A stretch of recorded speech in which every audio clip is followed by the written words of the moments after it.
Bonjour tout le monde, ici la Radio Zone. Pour cet épisode, on va parler du cinéma contre le streaming. Dans cette chronique avec moi et mes coéquipiers, on va parler de plusieurs sujets différents, comme le format de consommation, l'expérience artistique et bien plus d'autres encore. Donc, Mehdi, je vais te poser une question. Comment c'est en fait que quand tu commences à consommer les films au cinéma et au stream? Justement, avec le coronavirus, ça a vraiment tout chamboulé, notamment le cinéma, parce qu'avant, on pouvait vraiment aller regarder nos films avec nos amis, notre copine, etc., et pouvoir aller chiller, rigoler, etc. Avec le Covid, tout a été fermé, donc on pouvait vraiment plus accéder aux salles de cinéma, on pouvait plus rien faire avec nos amis, etc., à cause des distanciations sociales. Donc on était plus chez nous, donc on a plus regardé des plateformes streaming comme Netflix, comme Disney+, etc. Beaucoup de choses ont changé, mais ce qui est bien avec les plateformes de streaming, c'est qu'ils ont réussi à démocratiser les plateformes. Les gens ont plus accès à ça et sont beaucoup plus ouverts d'esprit pour les Netflix, les Disney+, etc. Parce que ils peuvent regarder leurs films directement chez eux, alors qu'avant, ils ne voulaient même pas savoir ce que c'est. Justement, le fait que les gens commencent à prendre cette habitude et que ça devienne ancré en eux, est-ce que le format de consommation plus tard va être beaucoup plus tourné vers le streaming ou on va continuer à aller au cinéma et profiter de cette expérience? Si tu remarques bien, avant le corona, il n'y avait pas eu vraiment de guerre du streaming versus le cinéma. Genre, les deux pouvaient très bien vivre ensemble. Tu pouvais très bien aller regarder ton film au cinéma pour profiter avec tes amis, etc. et revenir chez toi pour regarder un film tout seul sur Netflix. Parce que ce qui est bien avec Netflix, c'est qu'ils mettent des anciens films, ou Disney+, ou Amazon Prime, ils mettent des anciens films, donc tu peux regarder des films qui étaient très anciens, que tu peux plus regarder au cinéma. Parce que le cinéma, c'est quelque chose de nouveau, qui sort par an, par saison, et tout, contrairement au streaming où tu peux regarder ça quand tu veux. Puis aussi, quand tu prends le streaming, oui, c'est un avantage, tu es chez toi, tu peux aussi avoir tes amis, mais maintenant avec le corona, c'est un problème. Mais par contre, des fois, tes parents qui vont te dire « Oh, viens faire telle affaire ou telle affaire ». Fait que ça, c'est un désavantage, je trouve, avec le streaming, vraiment. Donc, moi, je préfère mieux les salles de cinéma de base, c'est tout. Et ouais, j'aurais une question pour toi, Mehdi. Pour toi, est-ce que tu préfères mieux le cinéma ou le streaming? Pour ma part, aucun des deux me dérange. Je préfère tout autant le cinéma que le streaming. Aller regarder un film avec mes amis au cinéma, ça me dérange pas. Et un autre point qui est vraiment bien avec le streaming, c'est que tu te sens pas seul quand tu regardes un film chez toi tout seul, contrairement au cinéma. T'imagines, tu vas dans une salle tout seul sans tes potes, etc., avec un grand écran et tu vois des gens en train de parler et tout, c'est flippant. Ok, ouais, c'est quand même intéressant, Mehdi. Mais honnêtement, pour moi, je préfère mieux juste aller au cinéma parce que j'aime plus l'expérience en général et c'est juste que le cinéma en général, pour moi, je trouve que c'est une expérience que j'aime le plus en général parce que c'est plus amusant et l'expérience est beau, quoi. Mais Sarah, je vais te poser une question à toi. Entre le cinéma et le streaming, qu'est-ce qui est mieux à ton avis? Il y a des avantages et des désavantages pour les deux. Par exemple, quand on passe au cinéma, on va penser à l'intensité du son, à la grandeur de l'écran. Quand on pense à des films d'action, parfois il va y en avoir des scènes beaucoup plus sombres et on peut voir les détails beaucoup mieux quand l'écran est très grand. L'équipement aussi au cinéma est souvent de meilleure qualité, même si c'est de plus en plus accessible à la maison. Oui, ça je te l'accorde vraiment. Au moins quelqu'un ici, dans toutes les gens ici, pense exactement comme moi. Tu sais, deux pensées pensent. Ben non, les grandes pensées pensent ensemble. Ou bien en anglais, great minds think alike. Eh bien, pas tout à fait, parce qu'il y a quand même beaucoup des avantages à la maison aussi. Pense au film Bandersnatch, qui est un film interactif.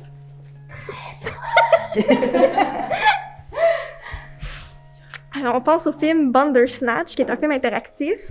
Il en faut même maintenant des films comme ça pour les enfants, avec The Boss Baby. C'est des films qui permettent vraiment d'avoir une expérience artistique très différente qui serait vraiment impossible au cinéma. On peut penser aussi aux extraits coupés, que très souvent on va plus trouver facilement à la maison. Au cinéma, ils ont du temps limite qu'ils peuvent avoir. Ça coûte beaucoup plus cher de louer une salle avec plus de temps. Donc, souvent, ils vont couper des scènes qui pourraient être super intéressantes, juste pour une question de temps. Puis déjà, avec les films, quand tu les prends chez toi, admettons Deadpool, t'as les scènes coupées, les bonus, les bloopers et tout. Puis Bandersnatch, by the way, c'est pretty nice. C'est pas traître, comme tu dirais. Bon, pour parler de ce que tu mentionnais par rapport aux scènes coupées, juste à mentionner que depuis 2019 ou depuis le film Avengers Endgame, ils ont commencé ils ont rediffusé le film au cinéma pour justement intégrer bon, c'était pas 1 heure de film, mais c'était quand même du contenu en plus qu'on pouvait retrouver justement. Cette pratique-là, on la retrouvait souvent dans les films Blu-ray ou dans les films streamés en général. Mais souvent, comme je disais, ça va coûter du temps en plus pour louer la salle de cinéma. Et des films des scènes qui ont déjà été tournées doivent quand même être coupées. Tandis que quand tu fais sur une plateforme Netflix, selon moi, ça doit être beaucoup plus accessible, même si tu ne coupes pas ces scènes-là. L'argument par rapport aux scènes coupées, c'est pas un argument qui convainc tout le monde parce que pour des gens, regarder des scènes coupées, par exemple ceux de Harry Potter, Jurassic Park et d'autres films, ça coupe l'immersion. Les gens sont plus immersifs vis-à-vis du film. Va regarder les scènes coupées d'Harry Potter et va regarder le film juste après. Tu vas voir que c'est pas du tout pareil. Genre, quand tu vas voir Harry lancer un sort et l'immersion, elle va plus être la même chose. Tu vas juste voir l'écran bouger, des gens derrière. Donc pour des gens, ça casse vraiment l'immersion de regarder les scènes coupées. Juste pour revenir là-dessus, Mehdi, les scènes coupées, c'est pas forcément les background scenes. C'est les scènes comment dire, c'est du contenu de film qui a été filmé avec les effets spéciaux, mais qui n'ont pas été rajoutés dans le film parce qu'ils trouvaient que c'était pas important de les mettre. Ça, c'était plus des scènes bonus, si on peut le voir de cette manière, au lieu de parler de scènes dans le background qu'on voyait, par exemple, hors effet ou comment ils ont fait le film ou ainsi de suite. Donc voilà. Waouh, vraiment intéressant, les gars et Sarah. J'ai l'impression que je suis le seul ici qui aime juste ça regarder les films au cinéma. Hein. Je sens vraiment mal. Ouais, peut-être Momo, mais quand même, tes arguments amènent beaucoup à que t'es plus dans le streaming. Mais parlons de ça. Les rencontres entre amis. Qu'est-ce qui est mieux en fait, dans le cinéma ou à la maison? Honnêtement, moi j'aime plus que ça soit au cinéma avec tes amis parce que quand t'es chez toi, t'as pas vraiment envie de regarder les films avec tes partenaires là. Come on, c'est un peu ça. C'est my bad. Je discrimine pas, mais c'est vrai. Alors Jessie, qu'est-ce que tu y penses? Non, d'abord, merci Dale. Ce que j'ai remarqué, c'est que le période avant le corona, il y avait beaucoup de personnes qui profitaient des cinémas justement pour inviter une personne qu'ils aimaient, admettons leur copine ou leur copain, pour aller à une date, admettons leur première date et tout. Mais après le corona, ils peuvent plus le faire vu que c'est mort. Du coup, ils vont se retrancher sur le streaming. Et du coup, le streaming, ça crée pas vraiment une ambiance vraiment de couple ou tout ça, mais c'est plus comme tout seul. Et c'est un peu chiant, je trouve. Moi, je trouve en fait que c'est l'inverse. Au cinéma, t'es vraiment plus dans un endroit public. Si tu parles au cinéma, c'est toute la salle qui va te pointer du doigt. Tandis qu'à la maison, le film est c'est facile à mettre sur pause. Et en plus, c'est beaucoup plus intime quand tu fais une date et que t'es seul chez toi que quand t'as 20 personnes qui t'entourent et qui peuvent voir moindrement que tu attrapes la main de la personne. Je comprends ton point de vue, mais généralement, je préfère mieux les cinémas parce que c'est vrai que les gens te regardent, mais c'est un peu intime avec la personne vu que vous êtes dans le noir. Et on s'entend très bien que le Netflix and chill, et je dis bien and chill, finit toujours par autre chose. Je m'arrête là. Pourtant en 2020, quand t'emmènes ta copine au cinéma, tu peux pas être tactile, alors que quand tu l'emmènes chez toi, tu peux être beaucoup plus tactile, tu vois. Donc c'est vraiment différent, tu vois. T'es pas gêné, hein, t'es juste pas gêné à dire ça, hein, je te l'assure. Je peux comprendre, t'as raison. Mais aussi, on doit respecter le code civil aussi, hein, je dis ça tout de suite. Ok, je veux juste penser à un truc. Jessie, vite fait, hein. Mais tu sais, au cinéma, c'est pas juste fait pour ramener ton date, hein. C'est aussi pour ramener tes potes. Là, je confirme juste ça, hein. Juste pour nos auditeurs, il faut garder ça en tête parce que c'est plaisant aller avec sa femme ou avec son aigle, mais reste que avec ses potes aussi, c'est fraîche. Oui, merci. Pas besoin de toujours avoir une meuf avec toi ou ton significant other, whatever you want to call it. Mais il y a quand même un aspect, sur l'aspect social, comme je disais, tu as beaucoup moins le contact humain, la discussion, la conversation que tu pourrais avoir dans n'importe quel autre lieu. Donc pour l'aspect social, je trouve que c'est pas tant que ça une perte. Ah oui, et ce que j'ai oublié de mentionner aussi, j'avais oublié de parler de la nourriture et des friandises, que normalement quand vous y allez c'est un peu plus coûteux, mais à la maison, si vous écoutez un film en streaming, c'est plus facilement, vous pouvez plus vous faire, admettons, je sais pas moi, un sandwich ou manger d'autres choses, ou des plats que vous avez commandés. Oui, mais c'est sûr que quand on sort au cinéma, il y a toujours un peu quelque chose de coûteux. Mais l'avantage quand on regarde ça chez soi ou chez la daronne, c'est que la daronne elle fournit la nourriture. Puis en plus, ta date peut rencontrer sa future belle-mère. Ça peut être intéressant, non? C'était pas nécessaire le côté de la belle-mère, pas te mentir. D'accord, mais parlons des gens qui aiment ça aller dans les salles de cinéma et juste aussi aller chez eux pour regarder les films pour d'autres raisons, soit personnelles ou non personnelles. Adler, comment c'est quand tu fréquentes les salles dans les cinémas ou quand tu es à la maison? Est-ce que c'est plus mieux? Est-ce que c'est pas mieux? Je me demande. Écoute, moi de base, je préfère les cinémas parce que I'm all about the hype and all the T'es things. pas le seul. Merci de comprendre au moins que je suis all about the hype. Mais bref, tout ça pour dire qu'en cinéma, c'est beaucoup mieux parce qu'au moins tu vas avec tes potes ou si c'est en date, no matter what, t'as du fun, tu t'amuses, t'achètes tes trucs, ta nourriture et tu t'amuses bien. Puis durant aussi, t'as les avant-premières qui amènent beaucoup de monde, donc ça permet au cinéma de faire beaucoup de... Je vais pas dire le mot, bref. Ça pour dire que durant genre juillet, ça dit depuis vendredi, 22 juin, les séances ont eu genre 75% des programmations habituelles. Il y a eu des pertes enregistrées, c'était pas intense. Mais aux alentours de genre mars et février, mars vraiment, t'as eu une baisse de 73%. Fait que quand t'allais au cinéma, genre l'année passée en 2019, t'avais du monde qui venait, les films qu'ils annonçaient, Morbius, Black Widow, Wonder Woman. I was all about the hype. But guess what? Tout reporté à cause du coronavirus. C'est génial, hein, la vie. Ouais, je sais. Surtout avec les marchandises que tu pouvais avoir avec, là, quand tu achetais pour les films premières. Ça, je te l'avoue, ça, c'était super cool. Je suis d'accord avec toi sur le fait qu'il y a plus de fréquentation avec les gens, que quand tu pars dans les salles, tu peux voir les réactions des gens, etc. Mais des fois, c'est énervant quand tu vas regarder un film comme Endgame. J'en suis témoin, et quand t'entends à l'arrivée de Spider-Man tout le monde gueuler et t'entends même plus les gens comprendre ce qu'il dit, etc. Non, je préfère largement aller regarder le film chez moi, certes en moins bonne qualité, mais au moins je suis tranquille. Et aussi, je tiens à souligner, je sais que ça fait partie de ça, mais aussi quand tu as un pote et que vous avez planifié d'aller voir un film dans une langue, admettons, je parle d'un film japonais et qu'on écoute le film en anglais, c'est très plate. Et surtout quand tout le monde crie. Et tu comprends rien et c'est plate. Mais il faut quand même aussi tenir compte que des fois sur certains films, comme un phénomène comme Star Wars, il y a une effervescence du public, il y a une entente, il y a une osmose, il y a une communion, et qu'on peut partager en phénomène de groupe, parce que quand tu es tout seul chez toi, tu triperas pas de la même manière que sur les grandes scènes et dans le plaisir de découvrir ces chefs-d'œuvre. Et là, il y a une partie de plaisir que tu ne peux pas retrouver en regardant ça chez toi. C'est vrai, parce que oui, t'as le hype aussi au cinéma, c'est vrai, tu te fais distribuer par d'autres personnes. Bref, tout ça pour dire, oui, ça te dérange, mais chez toi, t'auras peut-être pas ce problème-là, mais après, t'as ta mère qui dit, ah, viens faire la vaisselle, ah, viens faire ci, ah, viens faire ça. C'est pas intéressant, alors qu'au cinéma, c'est mieux, t'as ce vibe-là, t'as ce hype-là.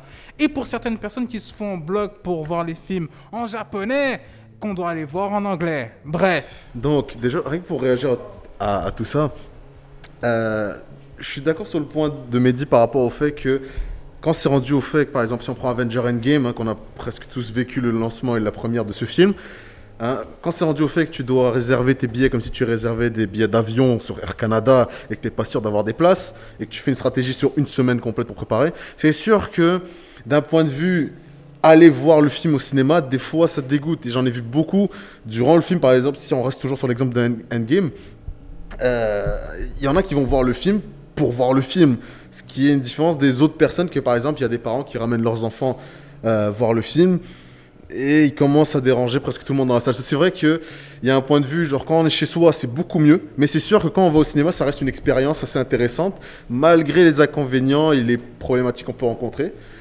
Et puis c'est tout. Tu parlais aussi de ce qu'on peut obtenir, par exemple, je cherche le mot, des objets qu'on peut recevoir. Les marchandises. Il y a aussi des trucs qu'on pourrait retrouver en streaming. Par exemple, je sais qu'il y a des concerts qui se font maintenant en live, en streaming, qui permettent partout dans le monde, des gens de partout d'avoir accès à ça. Et ça permet aussi d'avoir une interaction avec les chanteurs et tout ça.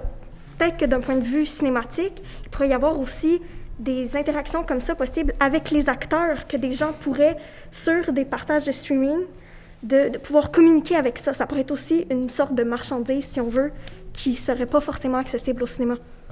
Oui, je comprends que la virtualisation des spectacles ou le fait que ça soit un peu plus individuel, c'est intéressant, mais je trouve que, je suis vraiment désolé de le dire, mais l'être humain est un animal social. Je vais juste donner un exemple. quand on fait ici nos petites soirées cinéma, est-ce que c'est le même plaisir de se retrouver tout seul devant son écran 40 pouces versus le fait de pouvoir partager d'un commun accord avec des gens avec qui on a une même passion, d'avoir le plaisir je parle des ciné-mangas, de la découverte d'œuvres, de films qu'on a déjà vus, le fait de se retrouver, le fait de pouvoir échanger, le fait de pouvoir discuter, toutes ces interactions sociales-là ne sont pas présentes quand on passe par d'autres médias qui est le chat, le messenger et autres. Je ne sais pas ce que vous en pensez. Ok, encore une fois, je suis d'accord avec toi, Loïc. Et c'est vrai que ça reste une expérience, mais c'est vrai qu'il y a des films, par contre, si on parle d'un film, par exemple, on va prendre un film beaucoup plus sérieux, où vraiment, comme l'histoire du film est importante à suivre tout le long, pour pas perdre des morceaux de ça, ben à ces moments-là, c'est mieux de les regarder chez soi pour mieux regarder le film, et même, il y en a même qui vont aller jusqu'à ce point-là, qui est d'analyser le film carrément. Il y a ces points de vue à prendre en compte, parce qu'il y a des films que oui, c'est beaucoup mieux de les voir en groupe, comme tu as mentionné par exemple les ciné-mangas, et il y a les films où c'est mieux de les voir tout seul dans son confort de chez soi. Par exemple? Je te donne un exemple tout bête, prends le film de Tenet, prends le film de Inception. C'est pas le genre de film que tu as envie de voir avec plein de personnes qui font du bruit. Au contraire, j'aime ça écouter le monde être confus quand il regarde un film, hein? C'est hilarant. Mais aussi, guys, il y a un truc qui me bug beaucoup de vous tous, hein. Je vous comprends plus. Écoute, all that matters is, c'est bon d'aller au cinéma que d'avoir ta daronne qui dit « Oh, viens faire ci, viens faire ça ». Et j'arrive pas à croire aussi que Sarah, t'avais aussi un exemple à propos de le virtuel. J'arrive pas à croire que j'aurais sortir cet exemple-là. Il y avait Fortnite qui avait fait un concert avec Travis Scott. Ouais, bref, il y avait ça aussi qu'ils ont fait. Donc oui, c'est bien. Puis il y a aussi la lutte qu'ils font aussi en virtuel aussi. Mais bon, bref. Moi, je pense que c'est un manque de matériel à la maison. Parce que moi, dans mon salon, avec le streaming et un bon rétroprojecteur, j'ai vraiment tous les détails, comme vous dites, de la salle de cinéma. En plus de ça, si vous vous équipez avec un bon home cinéma, là, on rate plus rien du film. C'est vraiment bon. Peut-être c'est une question de matériel aussi. Et d'argent. Et d'argent, oui, mais je pense qu'on pourrait tous, à un certain moment, s'équiper aussi par rapport à ça. Tout ce que tu as mentionné, c'est bien beau. Mais ça coûte cher aussi, mon gars. C'est pas quelque chose de... En fait, il y a un point de vue financier qu'il faut prendre en compte. Parce que, juste pour te donner ton projecteur, le prix de base, il monte à 150 jusqu'à 500 balles. Et là, on parle de bons projecteurs. Comme j'avais dit plus tôt, l'équipement devient de plus en plus accessible à des prix qui sont vraiment, comme je dis encore une fois, plus accessibles. Quand on pense à la VR, pense au casque Oculus Quest. Le premier coûtait une fortune, le deuxième coûte moins cher. Pour la VR, les casques, certes, ils deviennent accessibles. Mais encore là, c'est pas un marché que beaucoup de monde explore parce qu'ils ne connaissent pas encore ce domaine-là, vraiment. Il faut penser sur le long terme aussi pour le cinéma. Si tous les équipements deviennent de plus en plus accessibles au point où est-ce qu'ils dépassent ceux du cinéma, ça va vite devenir démodé. Et c'est au cinéma peut-être de s'adapter et de se mettre à jour.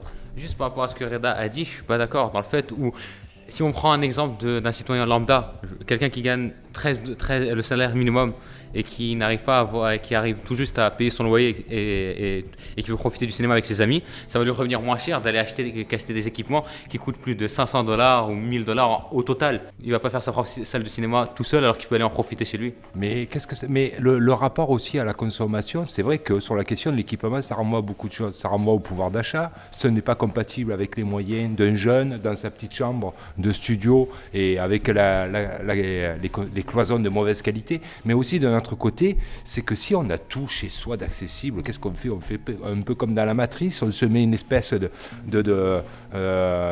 truc métallique dans le crâne et tout est virtualisé, mais on est déjà assez virtualisé comme ça avec tous les Netflix et autres. Il faut faire attention de ne pas glisser. Parce que c'est comme aller voir un spectacle. Un spectacle, ça se partage, ça se voit. Oui, et c'est bien magnifique, on a bien compris. La technologie est importante, tout est cher, on l'a bien compris. Vu qu'on parle de autant d'argent dans l'histoire, je vais vous couvrir le point de l'impact financier que ça a sur le cinéma et le streaming. Si on parle tout simplement du cinéma en général, on a vu qu'en 2020, à cause du fait que ils ont fermé les salles de cinéma et que personne ne peut y aller les fréquenter, on voit quand même une chute de 70% au niveau de leurs recettes et de leurs revenus. Et si on le convertit en chiffres, c'est entre 20 et 31 milliards de dollars, ce qui est une perte conséquente. Hein, et cette recherche a été faite par la société de recherche médiatique et technologique par OM Media, si vous voulez aller vérifier. Maintenant, par contre, si on voit du côté streaming, là, on voit l'inverse, totalement. Hein, si on parle de Netflix, tout simplement, juste cette année, à cause du confinement, les gens ont pris beaucoup plus d'abonnements. Et ça, on voit au niveau des chiffres, on voit quand même 26 millions de nouveaux abonnés, rien que pour leur plateforme de Netflix, qui monte leur chiffre d'abonnés à 192,95 millions de personnes. Donc là, on voit quand même une croissance beaucoup plus grosse. Et si on continue là-dedans, si on parle des chiffres d'affaires de Netflix, hein, ils ont augmenté quand même de 25%. Ce qui est un peu plus de ce qu'ils attendaient. Ils attendaient un chiffre de 6,8 milliards. Et maintenant, ils sont quand même montés à 6,15 milliards de dollars. Et ça, c'est seulement pour la plateforme Netflix. Si je me rappelle bien, tu parlais des films de streaming de Netflix qui coûtent vraiment plus cher. Et ces jours-ci, je remarque vraiment qu'il y a quand même beaucoup de monde qui utilise le streaming en général avec COVID ou sans COVID. Et ça me perturbe un peu. Par contre, j'aime ça qu'il y a moins de monde au cinéma parce que j'ai un peu plus ma paix. Mais quand même, j'aime l'expérience, tu sais. Mais attends, répète encore, c'est combien le coût encore des gens qui ont utilisé Netflix cette année-ci? Tu veux mentionner par rapport au nombre d'abonnements les gens qui ont pris l'abonnement ou tu parles du chiffre d'affaires? Abonnement, plus les abonnements. L'abonnement, il y en a 26 millions de plus cette année, ce qui est moins que l'année passée, qui était de 28 millions, mais c'est pas une très grosse différence. On voit qu'ils sont toujours en croissance Netflix. So, Momo, selon toi, quelle plateforme de streaming on doit s'abonner pour avoir un meilleur profit? Honnêtement, en fait, ça va dépendre. Pas au niveau profit, vu qu'au niveau des prix, c'est déjà assez, on va dire, abordable, si on peut dire ça. Si on parle, par exemple, des abonnements, on peut parler de Disney+. Hein. Disney+, récemment, ils ont fait... vous pouvez retrouver tous les films qu'ils ont, Marvel, Disney, Star Wars, et j'en passe. Par contre, récemment, ils ont fait une méthode, je pense que c'était plus pour tester l'eau. On ne sait pas si ça va durer, mais c'était une courte exclusivité qui était le film de Mulan, qui a été adapté en live action, hein, qui a été diffusé sur leur plateforme directement au lieu de le mettre au cinéma. Mais ils ont mis un prix d'entrée qui était en plus du prix de l'abonnement, qui était de $30. C'est sûr que ça a jeté un froid aux gens à ce moment-là. Il y en a qui l'ont pris pour regarder le film, mais c'est une méthode qu'on pourrait voir revenir plus tard. Ça, c'est un truc à prendre en compte plus tard. Mais pour l'instant, c'est sûr que la plupart des abonnements sont presque pareils. C'est vraiment les catalogues de films qui vont différencier. Donc ça va dépendre de chacun des goûts des gens en fait. Ouais, d'accord. J'aurais une question. Selon toi, est-ce que tu crois qu'ils vont mettre HBO dans les autres pays ou tu crois que ça va juste rester aux États-Unis uniquement pour eux, exclusivement? Par rapport à ça, je n'ai pas les informations. Ils n'ont pas trop communiqué vu que ça vient d'être lancé. Par contre, ce que je peux te dire par rapport à HBO, qui est quand même intéressant, c'est que Warner Brothers, tous leurs films qu'ils ont prévus pour 2021, et l'information est tombée vraiment aujourd'hui, donc c'est quand même un scoop pour vous, tous leurs films qu'ils ont prévus pour 2021 vont les diffuser directement sur la plateforme HBO Max. Donc, on va retrouver Wonder Woman 1984, on va retrouver The Conjuring 3, La Conjuration 3, pardon. Et Matrix 4. Et Matrix 4 aussi. La plupart des films de Warner Brothers, et vu que c'est un gros studio Warner Brothers, ils ont beaucoup de films prévus pour cette année. Donc, par contre, c'est exclusif aux États-Unis. Ça, on risque pas de voir ça un peu partout dans le monde au moment où leur plateforme va être lancée. Mais c'est une information à considérer parce que si c'est sur le long terme qu'ils envisagent ça, on risque d'avoir des avantages quand même assez intéressants. Moi, ça me renvoie à une question. Netflix, c'est séries, cinéma, c'est films. La réalité économique ou la manière de le consommer n'est pas pareille. En effet. Par contre, là, tu as mentionné quand même une grosse différence. Ce que je suis en train de dire, c'est que la logique économique entre un film, parce que traditionnellement, un film sortait puis il faisait son entrée dans les salles de cinéma, sauf qu'avec une série, c'est acheté directement par les chaînes ou les plateformes Netflix qui sont arrivées là-dedans. Puis tout à l'heure, tu nommais l'exemple de Mulan. Et Mulan, je veux dire, quand ils l'ont transféré d'une plateforme à une autre, c'est qu'ils ont annulé les sorties cinéma, ils ont fait payer un surcoût où les gens ont gueulé pour essayer de rentabiliser et amortir les coûts de production d'un film qui a coûté cher. Ok. La raison, regarde, déjà, il faut prendre une chose en compte. On est dans un contexte de pandémie, c'est-à-dire que la plupart des cinémas dans le monde sont fermés.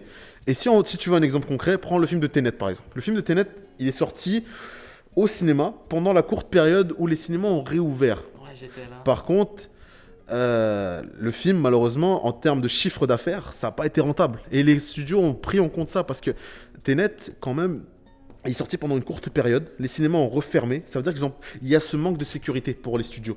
Donc, par exemple, pour Disney, quand ils l'ont sorti en juillet, qui était après Tenet, ils ont pris ça en compte. Ils ont pris ça en compte et ils l'ont mis sur leur plateforme. Par contre, ce qu'il faut garder en tête, c'est que le film de Mulan a été, pendant la période de juillet jusqu'au 2 novembre, avec le prix d'entrée de $30.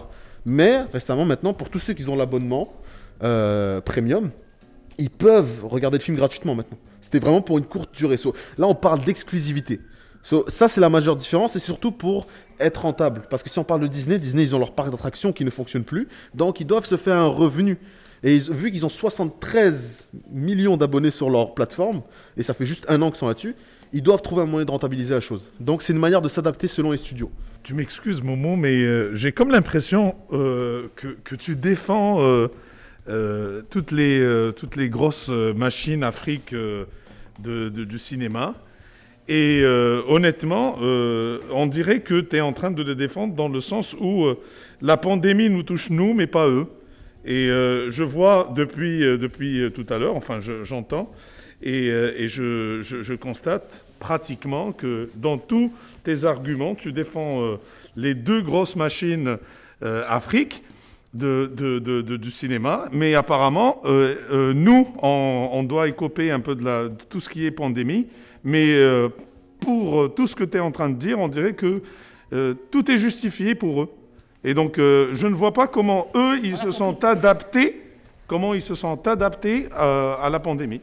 Si tu regardes juste les cinémas, hein, ils ont offert les services Cinéplex. Quand on regarde sur Montréal dans les salles, ils ont offert, ils ne vendent plus des billets, mais ils achètent des droits de regarder des films qui devaient sortir.